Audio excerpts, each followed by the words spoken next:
الفنان المغربي سعد المجرد يعبر عن أسفه الشديد لتأخره في الزواج من غيثة العلاكي. إليكم التفاصيل.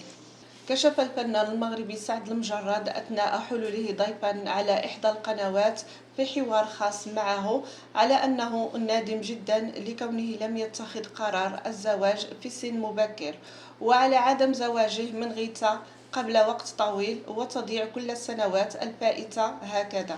وصرح سعد المجرد في حديثه قائلا: كنت أتمنى لو تزوجت في بداية الثلاثين من زوجتي غيثة، لكن الحمد لله على كل حال تزوجت في 38.